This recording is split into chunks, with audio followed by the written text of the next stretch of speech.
No bad vibes. That's what we're here for. At first, I thought it was bad, and I was like, "What? Nope.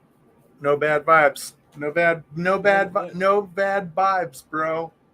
What? What? Bad vibes, bro. Bad vibes." Yeah, let me check inside, bro. Welcome back to another episode of the Black Tower Podcast. We are a Wheel of Yes. Time podcast. We talk about the wheel and the time that it spends, and the spins that times the wheel. I am Yes. one of your hosts, Andrew the Bison Yes. Mahale. Dropping the truth bombs tonight, Andrew. Wish I could remember Welcome, that sir. wrestler's name. That's like his whole shtick in WWE is the whole like yes, yes, yes. Can't I remember don't his know. name. I Maybe was if I never big cared into more wrestling about as an fake adult. fighting. Coming in, just under the wire. My name is Josh. I'm the Sorvon Mahale. Fun fact about me: I was never into wrestling as an adult. That was a thing I did when I was a kid, and just don't know much about that anymore. To be fair, I So didn't there's really know that. much about it at the time. I don't think you have to. I think that's part of the fun of it, right? You don't have to know a lot about it. You can just show up and enjoy the hell out of it. I mean, I feel like it's one of those things that the more you know about it, then like maybe the less you actually enjoy. Like if you the more you know about Maybe. how like wrestling and stuff works, maybe like it's like, you know, understanding how magic tricks are done. They kind of lose their sense of awe because you know you've peeked behind the curtain or something That's like actually that. one thing I love about Penn and Teller is they will do a trick and then they'll tell you how they did the trick and then they'll do the trick again and you're still just like, what just happened? What the hell just happened? Like they're good. They're good. I like them. They're amazing. But Magic is super sometimes, entertaining. well, speaking of tricks, we're down to just 3 open bedrooms in What? our Gathering Madness Airbnb. Now, if that's not a magic trick, I don't know what is. We've Like tricked people into thinking it's a good we idea to stay tricked under the same them. roof with us for a weekend. They are So so tricked. too Damn. late now. No refunds. Okay, thanks. It's true. Bye. But no, it's gonna be a lot of fun. We are down to 3 bedrooms, one king bedroom, and two uh two bunk bedrooms. Um, sorry, answering a which message for which we somebody can before they hop like in and get spoiled. what's that? Sorry, sorry. The Kari asked in the Discord if Oh, what the yeah. spoiler level was. So, Big spoilers. Should but we yeah, no, I'm stoked because we just had one of those rooms that we had four, obviously before we were down to three, and that got filled later part yesterday, early today. I don't remember when I saw the notification. I think it was yesterday. And I was like, sweet. It's always nice to see people interested in coming out and hang out and seeing that what we're saying we're going to have and what we're offering is enticing to at least a good handful of folks. We're Yes. going to have a great time. If you want to join us either in person or virtually, or both, maybe you're like going to be in the area but you can't come with us to do the thing, so you want to do virtual and see if you can sneak in person. Blacktowerpod.com /TGM, T as in the, G as in Gollum, M as in Murdral. Wonder what the Ranland phonetic alphabet would be. Hmm. Look at it. That's interesting. Or if you see the scrolly ticker down at the bottom there, you can go to that website and then click on the Gathering Madness icon. Or you can look in the description down below where it has the link for Gathering Madness, and you can just click that. All kinds of ways. We try to make it as easy as possible. you to get there because you already It's got to true. deal with us. That should be the hardest part of your day. It's true. So, It's true. but it's going to be a lot of fun. We're getting a lot of stuff squared away. We should have some more updates and stuff posted and out here soon. As we're hitting a little under 2 months away, I think. The cool thing is the venue that we've booked has like a countdown timer to your check-in. So if I'm ever like curious as to exactly how long the Gathering Madness is away, I can just go onto the guest portal and it'll tell me. I think I looked earlier today and it was said like 51 days. So I think we're at 50 days. We're just under two uh, regular calendar months. So I am excited. I too am excited. So it'll be a lot of fun, and I could definitely use the break from reality because I have had a whopper of a couple days, in some ways. You and me both, sir. Yeah. Well, let's see. I started making bread, and I was very excited about it. And then I got myself one of those fancy KitchenAid stand mixers. You did get one? I did. Well, because Hell yeah. I was getting groceries or something from like Walmart, and while I was looking online, they were doing a Labor Day sale. It's still on rollback. It's like a $350 KitchenAid, like the deluxe one, that's on rollback down to like $269. Yeah, I keep looking So I at got them one, thinking if and I it was need in one. like not a if, it's a when would you need one, and is your carpet When am I tunnel going? bad enough When to am I make it going to worth go it? ahead and just buy one? Yeah. Well, mine's like the fucking after like actually stirring the dough together with a spoon in my hand, just like not tolerating it. I was like, yeah, I'm gonna need something else. But I liked it because like I got the contour silver one, so it was like that kind of like old fashioned kind of matte silver color. Because they didn't have any in black, and because normally I just default to black appliances because black matches, Right. pretty much everything. Sure. Um, so I got that, and I was excited to use it Sunday, because I wound up with some more free time that I thought I wouldn't have. Or did I try to use it Saturday evening? No, it was Sunday. Um, and I used the paddle attachment to mix everything together. And once the dough kind of starts clinging to it, I, scraped it off, popped it out, put the dough hook attachment on, and let it start going, add in a little bit of flour here and there as needed. Because it's Yep. like the recipe I use calls for between 5 and 6 cups of flour. And when it Added got to gradually over where, time. Yeah. yeah, well, you add four right off the bat, get it all mixed up, and then you add a half a cup at a time until it's where you want it, Right. You got to get it to the or right where it starts pulling consistency. away. Yeah, it starts pulling away from the bowl and everything, and it started climbing the dough hook. So I would stop it, push everything back down a little bit, dust it with a little bit of flour to make sure it wasn't sticking because it was still kind of sticking in the different areas, and let it go again. Never higher than setting 2, because according to KitchenAid, setting 2, that's the speed you use for bread. Well, just as it was climbing the dough hook the last time, and I'm like, all right, it's pretty good. I can shut it off here in a second. It goes from spinning normally to not spinning and just going, wah, wah, wah, wah, which I go, oh no, that's Oh, not oh good. no. Immediately turn it off, and I'm like looking, and it's like, okay, maybe it somehow tripped an overload or something. You just unplug it, let it cool down for a while. It'll auto reset itself. Never reset. And you could only get it to spin if you would set it on at least setting 2 or higher, and you kind of bumped the spindle to get it to start going around. But any resistance, it would immediately stop. And I'm like, are you kidding me? I So just you bought threw a this bearing fucking like KitchenAid. I just bought like KitchenAid like stand mixers are supposed to like be very reliable and known for like being fairly yeah, they're the resilient and best. usable, and yeah, no problem for like the layman stand mixer. And here's this one. I used it one time to make whole wheat bread, and apparently it was too fucking much. So we'll see if that happens again, because I had ordered it delivery from the local Walmart. I just took it back today, Yeah. and they looked through it and were like, okay, gave me like the gift card because they were like, oh, we could just put it back on your card and we could gift card it and you could use it in the store. And I'm like, yeah, I'm gonna get another one.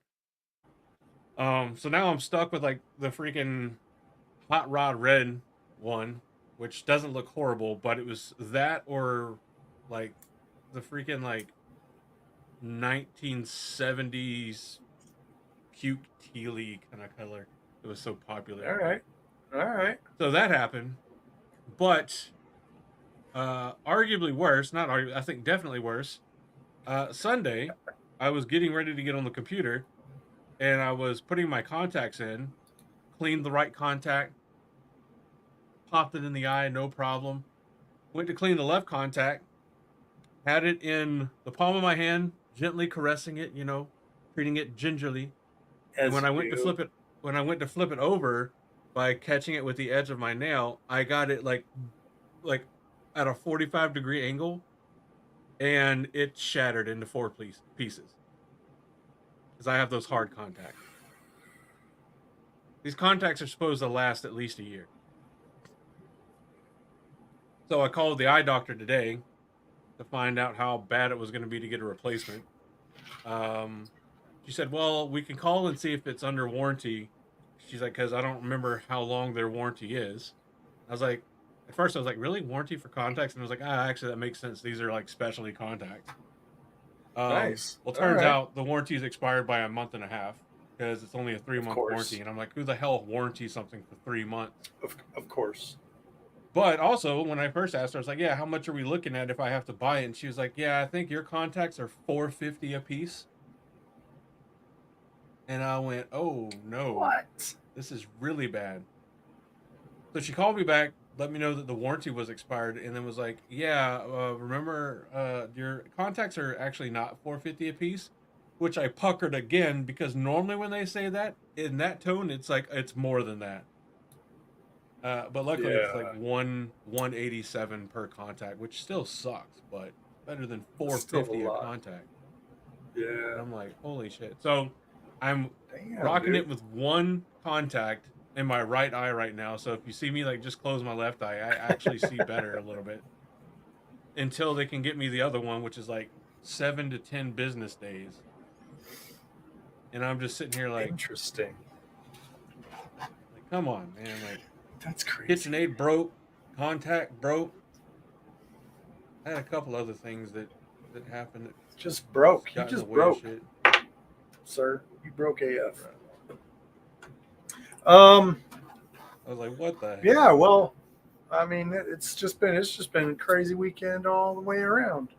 But you know what we should do? We should talk about the Wheel of Time. Oh yeah, I was just giving people an update on a little bit, you know. Let's do this. Andrew, why don't you play a spoiler warning for our fair folk?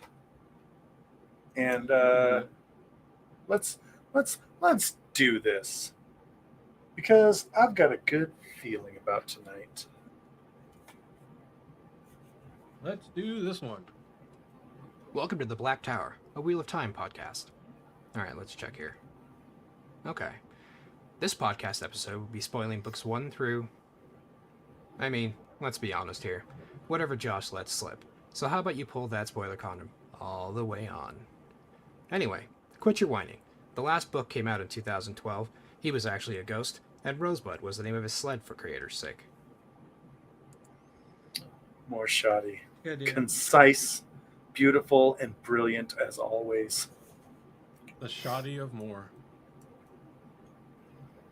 He actually now has an alt account online.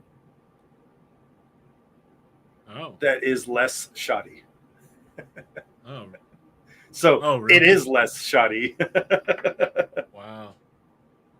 Look at that. But let's do this. Let's do this. Andrew, like, what if you wanted to do something and I stood in your way and blocked up the hall and was like, nope, you can't do it unless you do the truffle shuffle? Would you do the truffle shuffle? I mean, How serious is what I'm trying to do? I mean, what if it was like a really nice glass of scotch? And Michael Kramer was sitting there and was like, "Hey, Andrew," like I can't do his voice, so don't judge me here. Andrew, let us come over and have some scotch. I'd probably just kick you in the nuts and walk past you. And you wouldn't do the truffle shuffle. Well, let's say that if you did that, Michael Kramer just wisped away in a wisp and disappeared because you didn't do the truffle shuffle. You didn't follow the rules. I mean, you got to do what you got to do, I guess.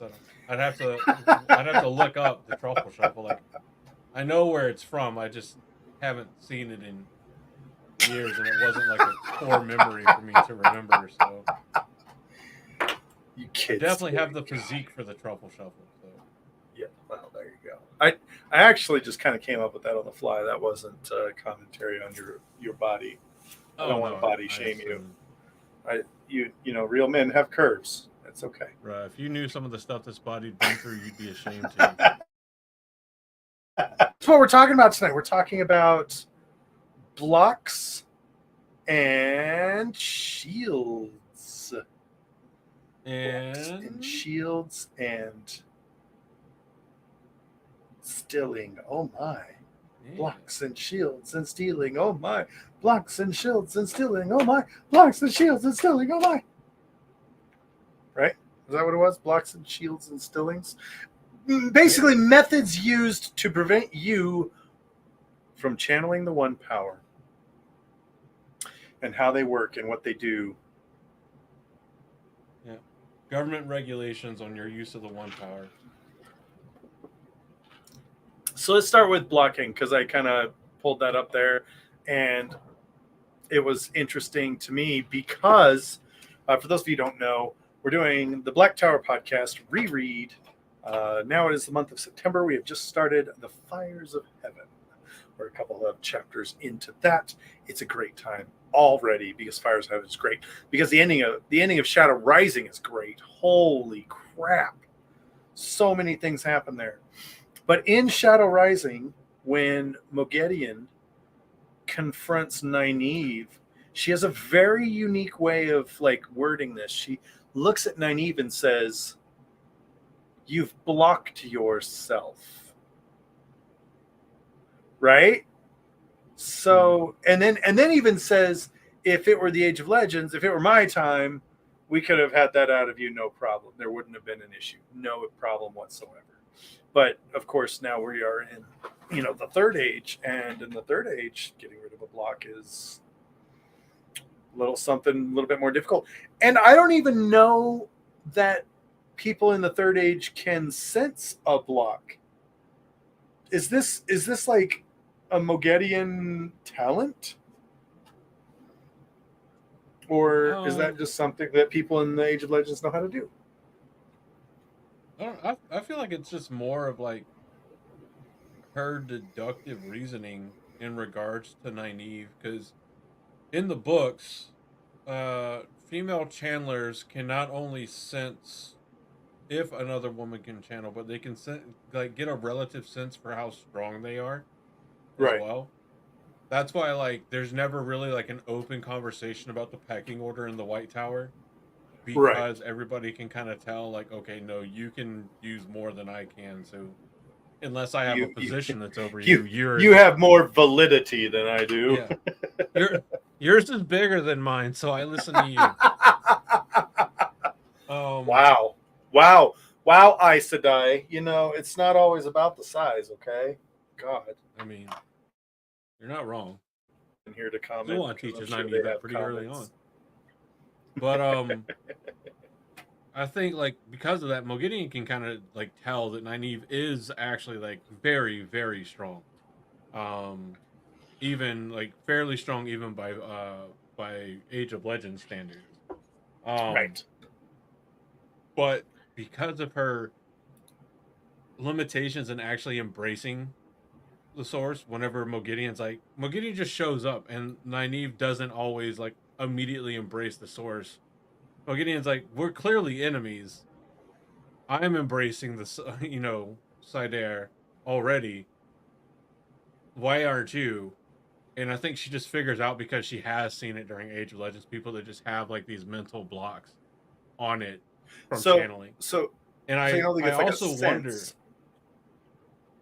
yeah, I think it's deductive reasoning more than it is than Okay. she can like actually like kind of tell. I think it's like context clues and Mogideon being like actually pretty freaking smart. All right. All right. Because like that's a thing for her. Like Mogideon is like that's one of her main like personal lowercase t talents is just being super observant and being able to like draw the connecting lines between things and figure things out pretty well. Because she does this like the entirety of the book series. She just often finds herself in a position where she doesn't have the freedom or the power to change something. But as for like the if this was the Age of Legends, we could have easily gotten rid of your block. I wonder if that's almost like more so of a, if it was during a time where we weren't split fighting against each other, I could easily get rid of it. But because we're enemies, I'm not going to help you get rid of this. Right. But I also think it's a bit of like her being like kind of sadistic. Like Oh, maybe definitely. maybe they had a method of like pushing people through it. Um, that just kind of forced them to face their fears, almost like um the Terran Grail testing for acceptance and then Aes Sedai, like forcing you to face like some of your Oh, fears and yeah, yeah, yeah. temptations Okay. and everything Okay. to show like where your true allegiance lies. That's a like age old kind of like fantasy or whatever trope, like testing someone's loyalty. Like they do it in the newer Kingsman movies, like the first one where Etsy is training and they have to raise the dog and it gets to the end and they hand him, him and the other girl that made it to the end and is like, okay, you're almost a Kingsman now. If you really want to be a part of this, show us your loyalty. Shoot the dog. And of course, it turns Yeah. out it's a blank, Yeah. like that kind of stuff. So Okay. maybe it was just something Well, that and they were we do willing to know that use there. the methods of removing a block, we've only got a couple examples, but they are quite extreme, right? Well, no, actually, no, Yeah. they're not, because one of the other blocks that we have was there was a woman who couldn't channel in front of men, and they were able to like trick her into channeling while there were men standing behind her, and she was able to be like, "Oh, cool." It's like but more to the point, it really is just a mental block.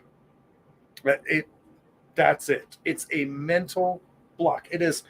I believe at some point in time it's described as a survival mechanism, Mm. like a when you learn to channel or when you're forced to learn to channel, it's like it's a survival tactic. It's a coping mechanism, and that's what Yeah. happens is you learn how to deal with handling that power in and you set rules for yourself, which Yeah. allows you to interact with the one power. And this is actually something that people do. Like I, I think that's why I love about the whole blocking storyline with Nynaeve. People do this to themselves regularly. They get into situations where they have to do something, they have to figure something out, and so they come up with roundabout ways of making that happen and actively avoid other means and methods of accomplishing that goal because because for whatever reason they have to do it this way and it's the only way it can work. Yeah. So I mean, So it we becomes a we get really interesting thing. a fair few examples of the blocks and then the severity of the block. So Nynaeve's is, of course, the most well known, where she can't channel unless she's experiencing like very strong emotions. typically like intense anger and rage or like absolute terror and fear. Right. Um, and it's generally kind of portrayed, at least in the books, where it's almost like a in areas where her hardiness and stubbornness, if you will, aids her in not giving up on things. It runs counterintuitive to the need to surrender to Sidair. So she can never fully surrender to Sidair. In and it's weird because like even in her enraged state, I think it's like one of those like when she's absolutely terrified and clawing for help, I think she actually winds up being like until she gets rid of her block, stronger than whenever she's angry. Because whenever she's angry, she's like treating Sidair like you would treat Sidine, basically. Right. Which I think there's a time or two where they remark that like it's incredible that she can do that when she's so angry anyway, because it goes against Right. everything the Aes Sedai know about how to handle Sidair. Which just makes them go even more like you would be so much more powerful if you could you know just not have this quirk about you. Um, and they try to break her of it as soon as it's found, and it's even mentioned. I think like it's very common for wilders like Nynaeve to have some Yeah. form of block or restriction because they have no formal training to guide them into doing everything that they could do with the power. So Nynaeve's gets broken because she's ultimately forced to surrender because she's about to drown. Um, in was that Ebudar or Terravon? Where the fuck was it? Besides in a river, Ebudar. Yeah, it is Ebudar because Mogideon balefires part of her boat. She gets trapped in the boat as it sinks underneath the water. And she can't get out. And finally, like just as she's about to lose consciousness, she finally fully like surrenders and breaks her own block, and is able to kind of channel herself free. And then land reaches in, pulls her from the water, and she's saved. And that's the other curious thing about the blocks is it's generally stated that once a block is broken, that's it. It's gone permanently. Right. Right. Which kind of strikes me as a little weird. I mean, the whole point, I guess, of the block being a block is you don't know that you can do it without the block or whatever's causing the block. So once you know you can, it does that mental kind of reset. Um, but I think there's some that maybe there's a chance it could like relapse or you could form a new block later on. Um, Theodrin also has her own block where unless she has some sort of feelings for a guy or boy or whatever around her, she can't channel. Like there's got to be a boy or man that she either like really doesn't like or really does like around her for her to be able to channel. And one day, Morel's twin sister Cheryl, dressed in Morel's clothes, it was a very attractive boy that Theodrin was attracted to, and they had Morel's sister come and sit in the classroom dressed like Morel, and Theoden was channeling as if Morel was there, and then they basically took off the disguise, and Theodrin Yeah. was shocked that it wasn't actually Morel. It was like, oh, maybe pretty boy no need be here when use magic stuff. Karna had her own kind of block where unless her eyes were closed, she couldn't channel. And that one was literally beaten out of her. Galena Caspin like beat the crap out of her until like she had severe physical pain, broke her block. Um, so a little fucked up. I'm gonna beat you until you do what you're Yeah. supposed to do. Like that's pretty fucked up. And then over to like the male channelers. Fedwin had one that it didn't stop him from channeling, but it limited his effectiveness because he didn't think that he could affect anything he could not see. Um, so he was generally like severely handicapped in that, and we never see if he overcomes that block or not. But the one we do see in this last one on this list here is Androl's block. Since he grew up doing leather work, it got to a point for him where unless he was holding a strip of leather, he could not channel at all. And Right. then, much like Tarna, Mazrim Taim beat it out of Androl until he could do it without, you know, without Yeah. holding the strip of leather. And it kind of like makes me think of the first Deadpool movie when they're talking about how they make their patients, if you will, mutate, Oh and they yeah. subject them to extreme stress until they either mutate or die. I mean, Master Taim definitely would have beat Androl until he died. I don't think No. Melina would have beat Tarna until she died. But Taim would have definitely beat the shit out of Androl and be like, you either get over it or you die. Your choice. I can see that. Yeah. I can see that being a very real possibility. Yeah. Yeah, no, blocks are a lot more common in the books than I realized, I think. I knew of those examples, but just to list them out like that, I didn't realize there was that many. And I'll be honest, I completely forgot about Androl until you brought it up. Because that was one of the things I was going to ask is did we get any examples of male channeling? And yeah, we sure do. Yep. Or We male got two. blocks, rather. We got We two. got two. And that's the thing. That's the other thing too that the male channelers I think have an advantage is a block is only developed. Well, a block developing in a wilder, in someone who is being forced to learn to channel without a guide, without someone there to walk them through the process, like Moraine did with Egwene in The Eye of the World. Like I said, something happens inside and they have to figure out a way to cope or figure out a way to survive that, I guess is a good way to put it, Yeah. without without dying. Because that's the other thing is it's like 1 in 4 people who touch the power die. Oh, is that the stat? I know, like, That's the is it just they like all get 1 in sick. 4 of people that touch it without like guidance? Yeah, die well, from yeah, sick? without help. If you Yeah, if you don't have because a it's like, guide, if you don't have someone there to teach you and guide you through your first touching.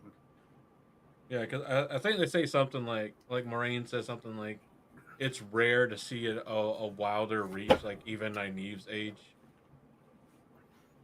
Right. It's like a because like you don't know what you're doing, and a lot of times like people just kind of fall into it and they want to do it more and more, and they Yeah. burn themselves out or something of that And nature. I think the block comes as a result of surviving that sickness, that first touching.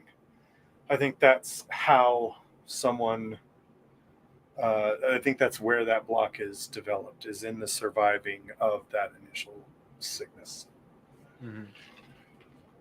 Well, you see it in a lot of shows and movies where like somebody will desperately like they really want something to happen, and it's in their moment of desperation, like this intense emotion that something does finally happen. Um, and it's like generally in movies it's shown like, oh, you've had the power all along, you just have to learn how to harness it. It's kind of the same here, but I think for Nynaeve, hers is less about like what she can and can't do channeling and more about her determination and not giving up her roots and where she's from and Yeah. what's essentially always worked for her, because anytime she's been very distressed and desperately trying to heal somebody and prove herself, Yeah. it's that's whenever the power has shown itself and come through without her really noticing. um and then her like inherent dislike of Aes Sedai to start off with, you know all of that kind of stuff, making her like look away from their ways, which in her mind have never ever worked to help anybody, and then focusing on her own ways, even once she sees that they're not wrong. Um, it's just kind of like at that point, because she's lived so long with the block, it's almost like it's just ingrained in her. And I think it seems like the longer you have a block, the harder, of course, it is to get rid of. I mean, luckily for like Tarna and Theodrin, like they're relatively young, so they haven't had this block that long, and their blocks weren't nearly as severe. Like Right. all you had to do was get Tarna to do something while her eyes were open, and bam, that got rid of her block. And all you had to do was Right. play the old switcheroo psych game on Theodrin, and it was like, it's done. We're playing the Like, dating game. yeah, like it's kind of crazy. Like the way that Sherium breaks Theodrin's block almost makes it seem like they've seen this before, like, or at least a very similar block. Like I don't know, but theirs were like they hadn't been living with their block for like the past like 5-10 years or however long Nynaeve had been actively living with her block, because I forgot how old she was at the start of the series. Wasn't she like 23 or something? Born in 974. That makes her 24 at the start of the series, roughly 23, 24. Yeah. So, and if generally you gain access to the one power right about the same age that people generally start puberty, that means that she could realistically have had access to the one power for the last 12 years. Assuming, and that would be like, starting puberty at 12, like, pretty early on. I mean, we don't, assuming that your first touching of the power comes at that time frame. Yeah, it comes at the time where you're now like able to do it or something, because Yeah, like, yeah, yeah. it's not even like apparently it's not even a possibility before puberty, which is interesting. I guess that would make sense though, because like, I mean, the physiological changes, that's when your body is gone from adolescence into adulthood. Yeah. When you move into adulthood, physically you're able to handle more stress and strain. So I guess that makes like sense. a chemical thing. Like, do you know how like a while ago, like all these dairy companies got in trouble for the amount of estrogen they were pumping into the cows, and it was carrying over into the milk? Oh And yeah. like causing like 8-year-old girls to start going through puberty if they drank a bunch of the milk. Well, what like, not that it should ever happen, but I wonder what Yeah. would happen to like someone with the spark if they like consumed that milk. Would they then maybe start being able Cow to channel growth like hormone. Yeah. How does cow growth hormone affect your ability to channel? I can see it's like Dateline NBC. Tonight on the 9 o'clock news, is cow milk making our children channel before they're ready? Is Two Rivers Tobacco good for your kids? I mean, I don't think that's really a question you have. It would be goat answer. milk. It would be goat milk. Is goat's milk? Oh man! Is goat milk turning the freaking frogs gay? Jesus Christ! Now it's ruined. Now it's ruined. Now it's ruined. Must be something in the water. Actually, it's something in the milk. You loser. Get a jump start on your child's one power education with 2% whole milk, now with extra estrogen. Now with extra one power amplification. Doesn't work? Hormone. Got a son? Try our brand new flank steaks saturated in testosterone. Each steak is marinated for 4 months in pure 100% ethically grown testosterone. Ethically sourced shark testosterone. Yeah. Isn't that the one they use in like bodybuilding? Just because they have to wrestle with controlling the power doesn't mean you have to wrestle with getting your kid the jump start they need.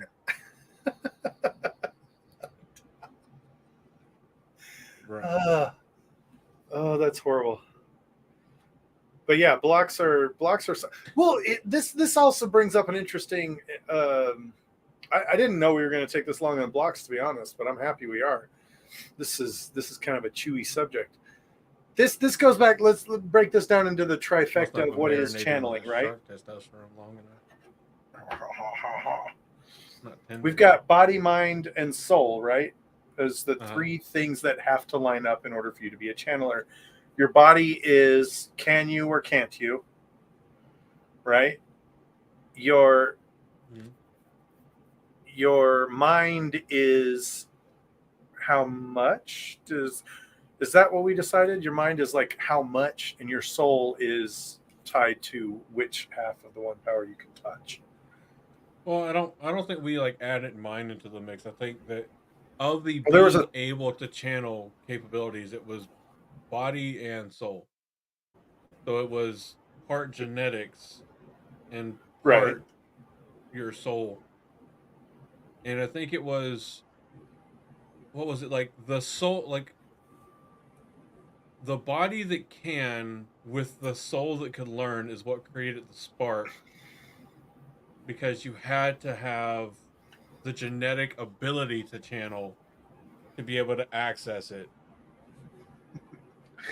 We killed Waffles. Well, Sorry, Waffles. we'll have to pull out the memorial fund.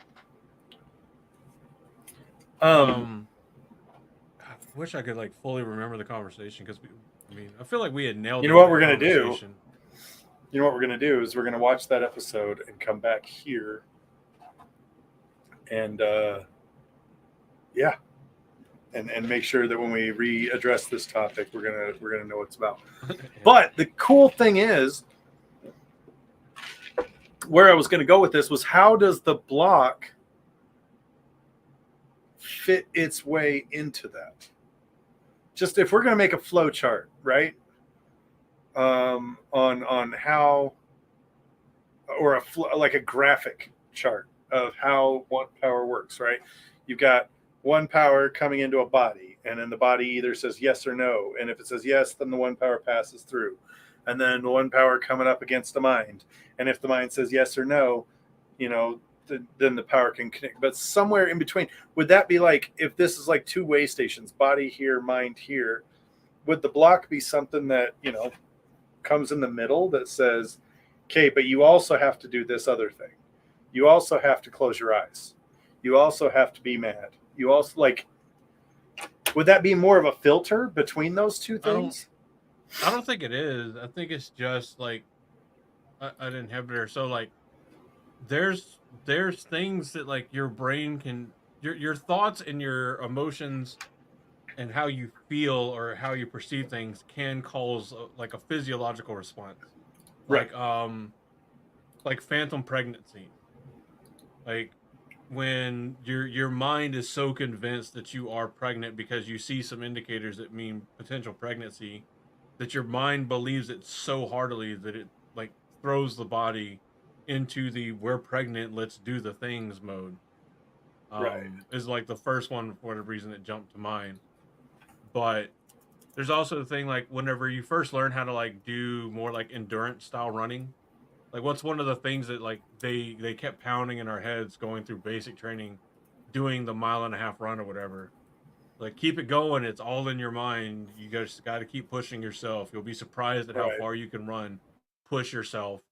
And it's one of those things like if you've never run a mile and you start getting close to that mile and you're like I'm about to die, I can't do it.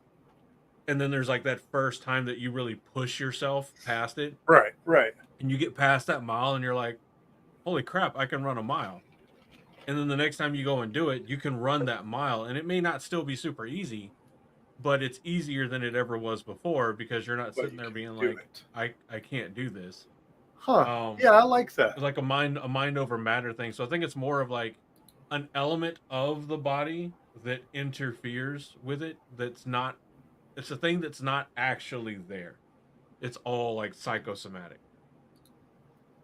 So all of the conditions are still there. You know, you've got fuel, you've got air, and you've got pressure for the combustion chamber. It's just you're thinking that you can't hit the spark plug, but in reality, your brain is just refusing to let you hit the spark plug. You still have the capability. You're just not because you're so convinced that you can't. Right. Well, and that's kind of where I was kind of going with this is that you've got a block is very much a physical manifestation, or like I said, or sort of like a gatekeeper for a firewall, where it's saying must meet these criteria in order to allow access, right? Either you have to have your eyes closed, or you have to be in front of the cute boy, or you have to be really angry.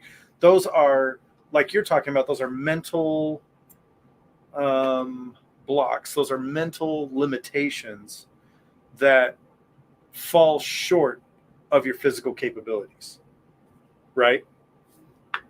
And it's only that once you get past those mental limitations and really test your physical capabilities that you're able to get past that.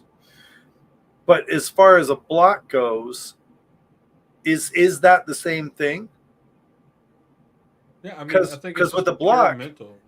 There's nothing. So like, if the block itself was actually able to cut off access to Sidair unless Nynaeve is super pissed or super afraid, then they couldn't pull her into links because her ability to access it would still be cut off by the block.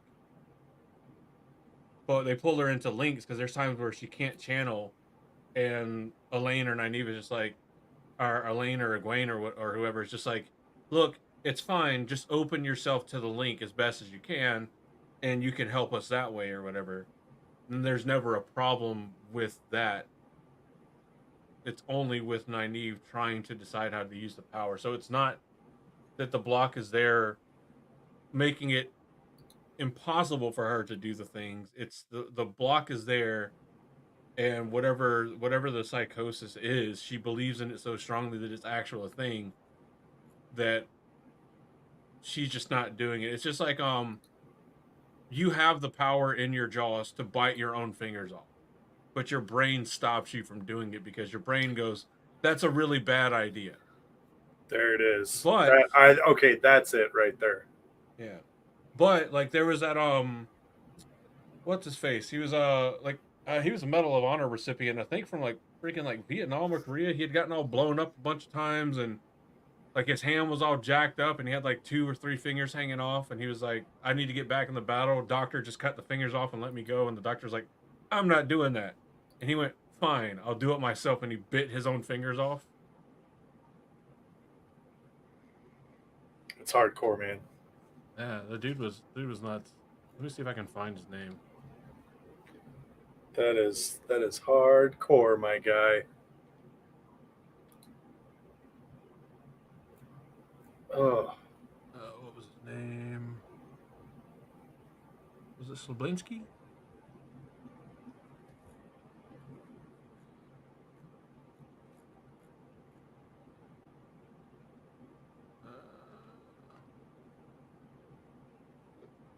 Oh god, why is it so hard to find?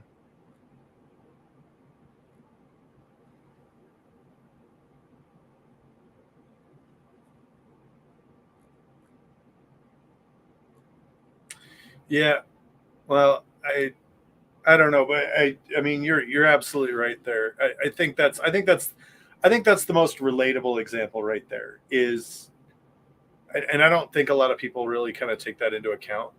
You physically have the capability. You have enough power, you have enough strength, and if you don't believe me, like bite down on a beef bone, like get a steak and with a T-bone with it in there, and bite down on it, really bite down on that sucker, and you'll crack it, no problem. And yes, the meat tenderizes when it's cooked, but you can bite through raw beef pretty easily. It's not hard to get through, and that's you have the strength in your jaw. Your jaw can produce enough pounds of pressure per square inch to sever the material there. But your brain says that's going to hurt. Oh no, protect. I need my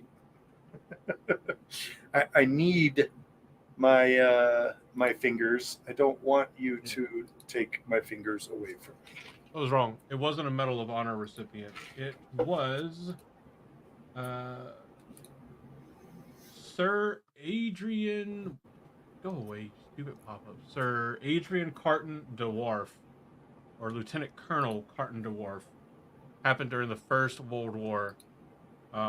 He's got like the quotes because he was in the Boer War, the First World War, and Second World War. He's been shot in the face, head, stomach, ankle, leg, hip, ear, blinded in his left eye, survived 2 plane crashes, tunneled out of a prisoner of war camp, and tore off his own fingers when a doctor refused to amputate. And when asked to describe his experiences in the First World War, he wrote simply, "Frankly, I had enjoyed the war." Like, bona fide British badass. Yeah,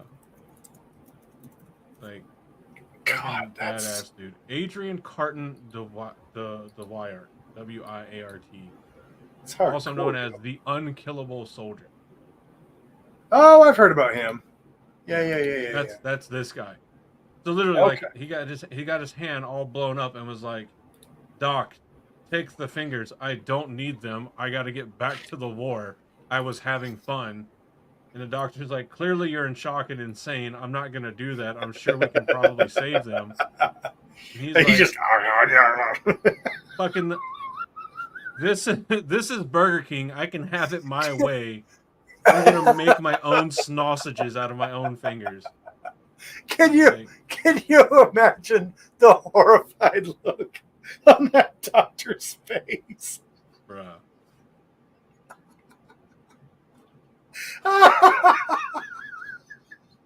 Fucking nuts. Like, what are you supposed to do? Yeah. Yeah. This was in 1915.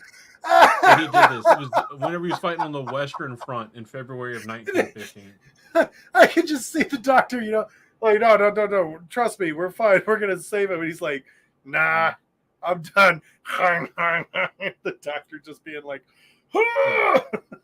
So this same section of war, of World War One, was whenever he lost his left hand, pulled off his own finger, shot through the skull and ankle at the Battle of Somme, and then through the hip at the Battle of Passchendaele or whatever, and then through the leg at Cambria, and then through the ear at Arras. Wow. And then went to Sir Douglas Shields nursing home to recover from his injuries. Oh, that is like, so just imagine sitting there, like, you're in a nursing home, just hanging out, and this dude comes in. He's got like no fingers on his hand. He's got he's all messed up, and it's like, oh, well, what happened to your hand? You're like, that's the easiest one to answer. That's the one he's probably least touchy about, maybe other than the ear. And he's like, yeah,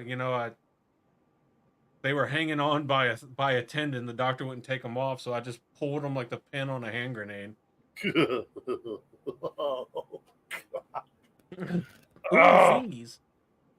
That hurts. That hurts my head just thinking about it. I can't. I haven't imagine. watched Jujutsu Kaisen, but it just makes me think of like the freaking cursed fingers or whatever. Oh, Sukuna's fingers. I guess I don't know anything about them, but I just know that I've seen people freaking eat fingers, dude, in that anime. So I know it's good. I just haven't watched it.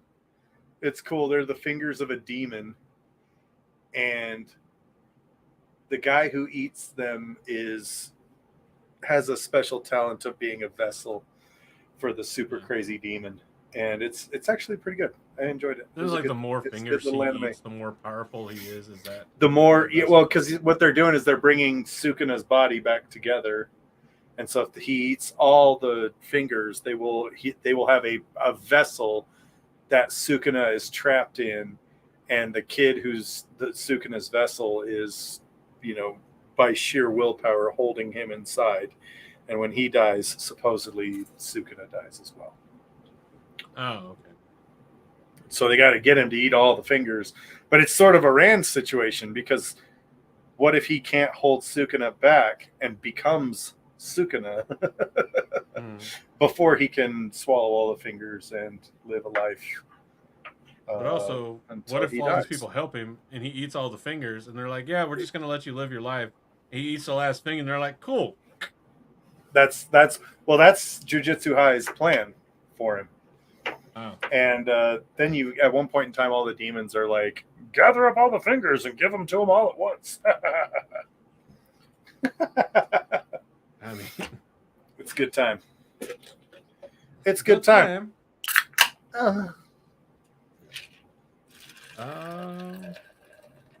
Shoot, man, we've spent most of the time talking about blocks. Maybe this episode we only talk I about was about blocks. to say, this one's going to be blocks. And tomorrow or next time, maybe it's about shields. And then maybe the time after that, it's about stilling and gentling. I feel like, didn't we do one on stilling a while ago? I don't know. We'll have to go back and research. Normally, I am That's the what one that knows research is that, for. but Yeah, what the hell, man? Didn't we already do that? Jeez. bruh. I was sitting here staring at our schedule so long, trying to be like, what are we going to talk about today? All right, we'll do this one. What are you going to do today, Napoleon? Whatever I feel like I want to do. Gosh. All right. On that note, that'll do it for us here today. Let us know what you think about blocks and how they're broken. What are some other blocks you can think of are probably out there of a not absolutely horrendous nature? And what do you think could be done to block? What do you think Mogideon meant by if this was the second age, we could easily get rid of your block? Was she grandstanding? Was she like, you're not my friend, so I'm not helping you, even though I know how? You know, what was all of that about? Let us know down in the comment section below, or hop on over into our Discord. You can find a join link for that at the website, scrolling down below. For those of you listening only, that is www.blacktowerpod.com. correct. Also a great place to check out our merch stores, check out the Patreon, and while supplies last, check out what's happening at the Gathering Madness, because you got to be there, or you got to attend virtually to get any of the True stuff. story. Like to see all the events. I mean, you'll probably see pictures publicly and that kind of stuff. Can't avoid that. But if you want to actually get in and get elbow deep in that there tight and enjoy get yourself. in the game. EA Sports, get in the game. That's not the or something. Thanks everyone for being here. Thanks for listening. Thanks for following along. Thanks for being the taintiest bag of mad people that ever existed. You just do my heart so good. We love you. We think you're the best around, and no one's ever going to take you down. And we look forward to seeing you at the Gathering Madness. We look forward to seeing you at future subsequent events. Come to the Gathering Madness. I want to show you my taint hole. I beg your pardon, sir. Then beg. I wait almost, like, I know I don't actually wait every day, but I just can't wait for the first time that someone, like, seriously is like, I beg your pardon, or I beg to differ, and I can look at them eye to eye, but then beg. Then beg.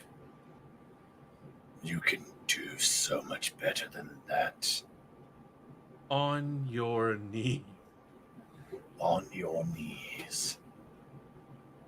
The Amerlin listens to one woman, and it's not you.